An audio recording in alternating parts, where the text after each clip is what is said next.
Welcome back to Behind the Caution Tape. I'm your host, CrashLit. There's definitely some news coming up this past week in USC athletics. Some stuff coming up this week, so we'll get to all of it right here on the show. But before we do, be sure to follow me on social media at CrashLit. Be sure to subscribe to the podcast wherever you listen, whether that's Apple, Spotify, Amazon. We should be everywhere. You can also watch the video version of Behind the Caution Tape on my YouTube channel, so subscribe to me there at CrashLit. So, obviously, let's get in with the biggest news of the week. For football, Makai Lemon won the Biletnikoff Award on Friday, the award that goes to the top receiver in college football. And obviously, there's a lot of controversy of who was going to win, Makai Lemon or Jeremiah Smith. And I know I'm biased, but I believe it that Makai Lemon was the best dang receiver in the country.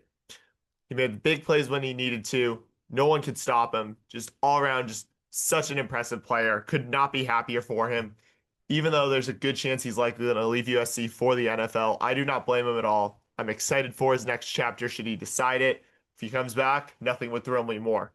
But obviously super happy for Makai Lemon and just how hard he worked this year, especially when just how he came back with everything that happened last year and just, had a great year just playing with Jade Mayava and just this USC football team. So it's just super exciting to see just how much he blossomed this year as a player. And like you saw the potential of just how he kind of proved to be one of the guys. And it was kind of clear it was going to trend that way. Him and Jacoby Lane after Zachariah Branch and Deuce Robinson entered the transfer portal. And just they were kind of going to be the 1A, 1B guys. Makai clearly took that 1A role and did a great job with it all year, all season long. So really happy for him in that regard. Other news I did want to bring up is USC.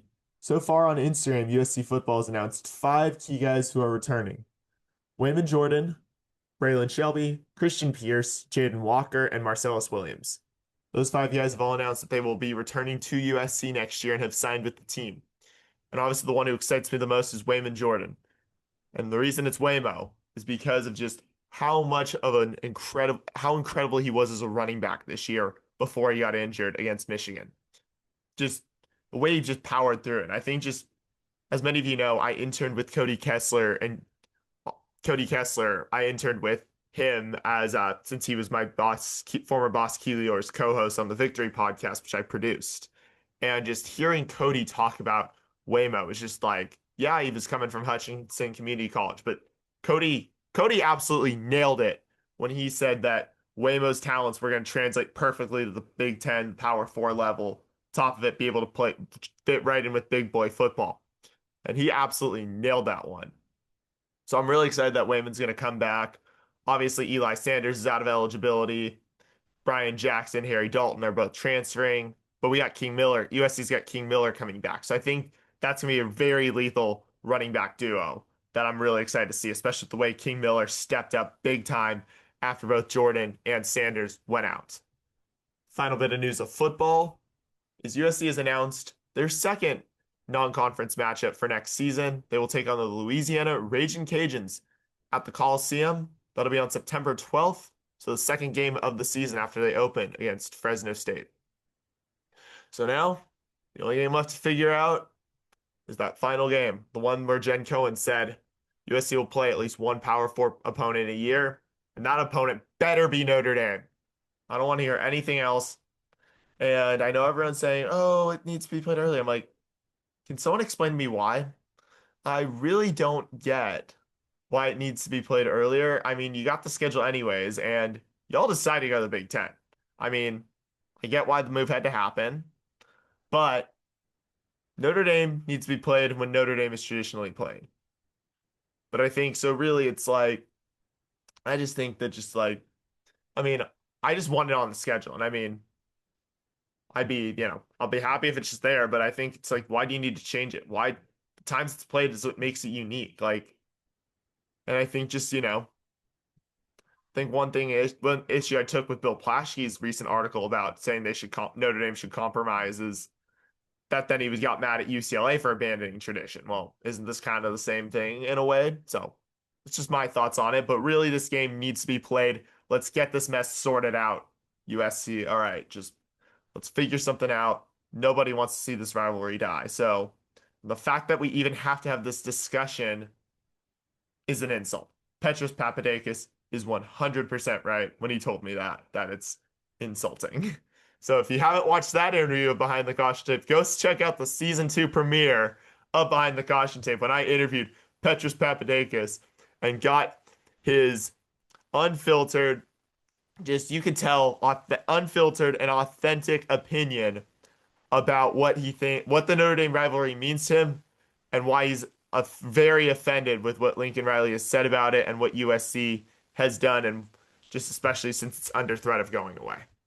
So just wanted to throw my thoughts out to you there. Then obviously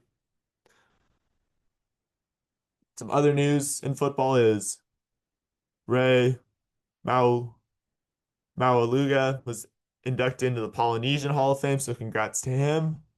And then both Makai Lemon and Bishop Fitzgerald were both named Walter Camp All-Americans. Oh, yesterday. So just a lot of exciting news coming out of USC football. Obviously, still the bowl game coming up, which will be the Alamo Bowl on December 30th against TCU. As we get closer to that, I'll really go into depth for it. Let's now move on to men's basketball. So the team got a 94-81 win at San Diego on Tuesday. Chad Baker-Mazara led with 31 assists.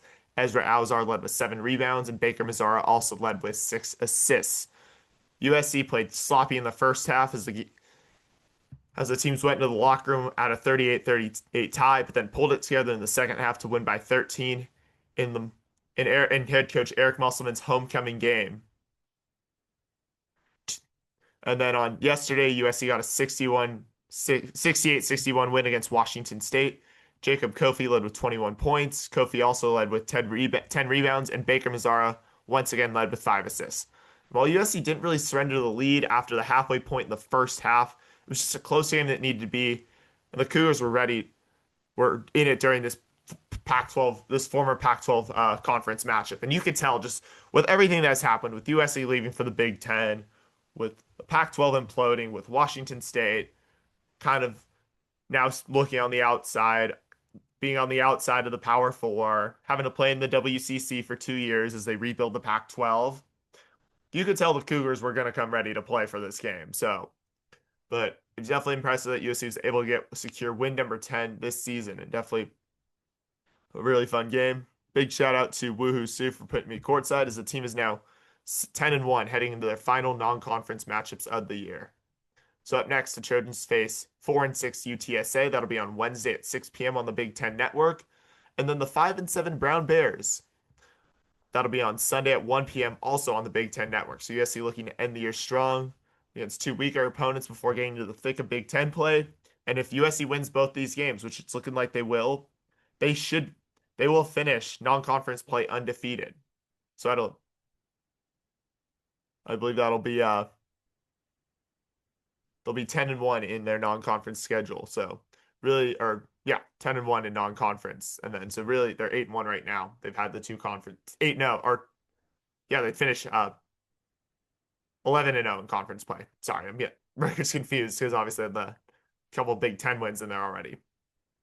But definitely big game for them this week. So really hoping they come out ready to play. So now let's move on to women's basketball, who played once this week and lost 79-51 against UConn at Galen Center on Saturday. So Kennedy Smith led with 16 points and also 7 rebounds, and Kira Dunn led with 5 assists. Then UConn just dominated early, especially finishing the first quarter 23-9, and that just really kind of set the tone, unfortunately, for the rest of the game in front of a sold-out crowd. And then USC could just never really recover in Kaylee Heckle's return to Galen, and she did get booed. Came with my mom. We were courtside, so shout out to both Micah Maya and Danielle Duran for helping us with the tickets there. Super fun experience being courtside, especially since we were right next to Tina Thompson. So that was pretty cool to just sit with her. So the team now sits at 7-3 on the year. They're likely to move down in the rankings. Obviously, UConn's good. They're the number 1 team in the country. A lot of credit to just what Gino Auriemma has been building there, but still definitely a tough loss, especially when, initially when that game was scheduled, still anticipated having Juju Watkins, and obviously she's now out as she recovers from her ACL.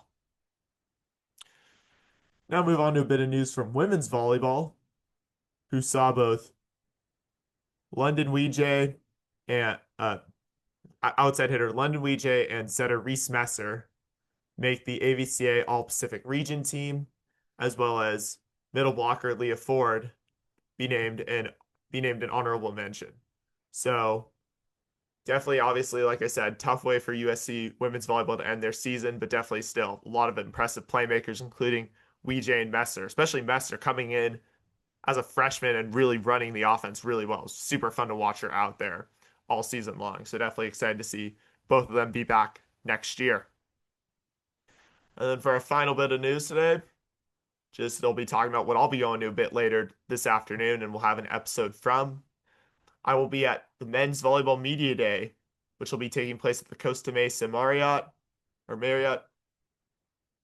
and I'll be covering it for Behind the Caution Tape. I'm hoping to secure interviews with head coach Jeff Nygaard and senior outside hitter Dylan Klein, and getting them on the podcast for brief conversations. Sort of like what I did when I went to Chicago this summer to cover women's volleyball media days. So just really wanting to get a couple interviews and talk with Nygaard and Klein to really just get their perspectives on this season, especially with the playoffs for men's volleyball expanding to 12 teams, which I think is a huge accomplishment. I've said this before, not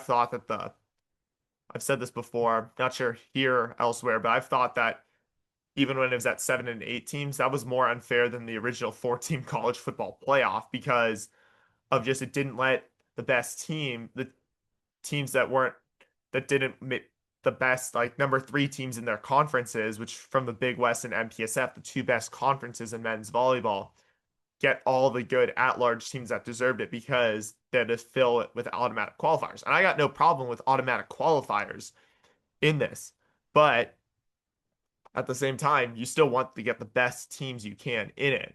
So I think that this expansion is a step in the right direction. So I'm really excited for it. That's one thing I'm really hoping to ask both Nygaard and Klein about, among other questions. So definitely we'll keep you posted on all that. So didn't get any questions from the Trojan family this week, but please note that if you do have questions about USC athletics, look for the question box on my Instagram and X pages, and I will be happy to answer them for y'all. So definitely really excited for that. So let's talk into how I did last week. So last week I went 1-1. So that was the women's volleyball basketball loss and the men's basketball win. So that puts me at 32-10-1 on the year, 343, 129, and 1 all time. And I'm now 5-1 at men's basketball, 2-2 at women's basketball. So my plans are this week, obviously, like I said, I'll be at MPSF Men's Volleyball Media Days in Costa Mesa later today. So I'll have put out an episode later this week. And then I'm hoping to be at both men's basketball on Wednesday and women's basketball on Thursday, and still got to figure out what Sunday will look like for me. So other than that, obviously, like I said, there'll be an episode out about men's volleyball media days this week. And I have a couple exciting interviews that'll be coming out over the next few weeks.